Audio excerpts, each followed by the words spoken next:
اور نمازوں کے بعد جن اورات کا ذکر ہے آیت الکرسی کا 33 مرتبہ سبحان اللہ، 33 مرتبہ الحمدللہ، 34 مرتبہ اللہ اکبر، یا تینوں 33 اخیر میں لا الہ الا اللہ وحدہ لا شریک لہ لہ الملک و لہ الحمد وعلی کل شیء قدیر۔ یہ نماز کے بعد والی تسبیحات ہاتھ کے پوروں سے پڑھنے ہیں، تسبیح کے دانوں سے نہیں پڑھنے ہیں۔ تسبیح کے دانے پڑھنے جائز ہیں لیکن یہ اس کا وقت نہیں ہے۔ ہاتھوں کو اشارہ کر کے کہا تھا ہن مسئولات و مستنطقات، ان سے پوچھ ہونے والی ہے تم نے کیا کام کیا ہے، ان سے پوروں سے پڑھوایا جاتا ہے۔ تک ملے مجمع الابحر میں ہے اور مجمع البحار میں ہے، مرقات میں ہے کہ صرف دائیں ہاتھ کے پوروں سے پڑھے جائے، بائیں ہاتھ استعمال نہ کیا جائے، لا ينبغی بالشمال۔ نمازوں کے بعد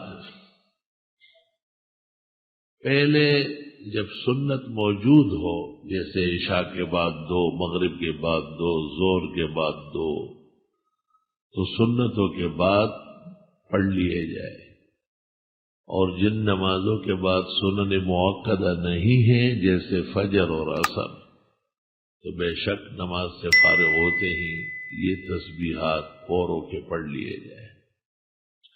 یہ مناسب نہیں ہے کہ سنت مؤکدہ مؤخر کر گئے اور پہلے انگلیاں پڑھ لی جائے۔ محقق علی الاطلاق ابن الحمام نے فتح القدیر شرح ہدایہ جلد اول صفحہ 112 113 تفصیل سے لکھا ہے کہ یہ اورات اس طرح نہیں ہے کہ وہ سنت ان کے لیے مؤخر کیے جائے، بلکہ پہلے سنت پڑھی جائے، پھر اس کے بعد یہ ہاتھوں کے پورے پر سبحان اللہ الحمدللہ اللہ اکبر پڑھ لیں۔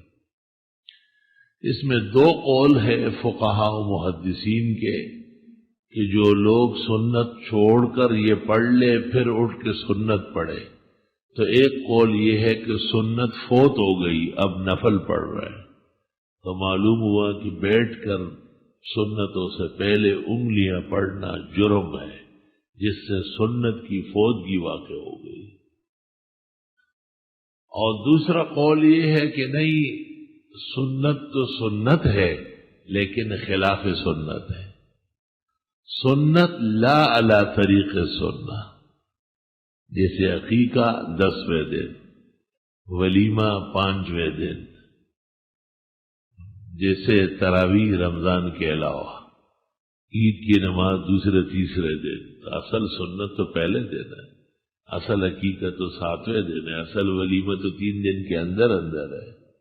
عالمگیری میں ہے بعد الثلاث تنقطع الولا ہے، پھر ولیمے نہیں رہتے۔ ہاں نفلی صدقہ ہے، دعوت ہے، شک نہیں ہے۔ استغفر اللہ، یہ جیسے کہتے ہیں نا بعض کام کی باتیں سن لی جائے۔ او بھائیو، دارالعلوم دیوبند میں یہ دستور تھا کہ طالب علم جمعرات کو چھٹی ہوتی تھی تو انجمن لگاتے تھے، تقریریں کرتے تھے۔ ایک طالب علم نے نماز پر تقریر کی، ایک نے عدل پر کی، ایک نے درود، اس طرح ایک بیٹھا ہوا تھا، اس نے کہا میرے لیے تو کوئی موضوع ہی نہیں رہا، سب لوگوں نے چھین لیے۔ جب اس کا نام لے لیا کہ آؤ بیان کرو تو اس نے کہا میں کام کی باتیں بتا دوں، کوئی ادھر کوئی ادھر، کام کی بات۔ اللہ اکبر۔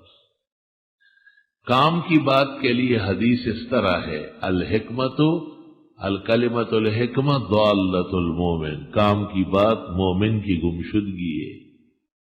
ایک روایت میں ہے اس کے باپ کی وراثت ہے، اینما وجدہا فہو احق باخذہا، جہاں ملے فوراً لے۔ آپ ہی کی جائیداد تھی، آپ کے ابا جان سے چھوٹ گئی۔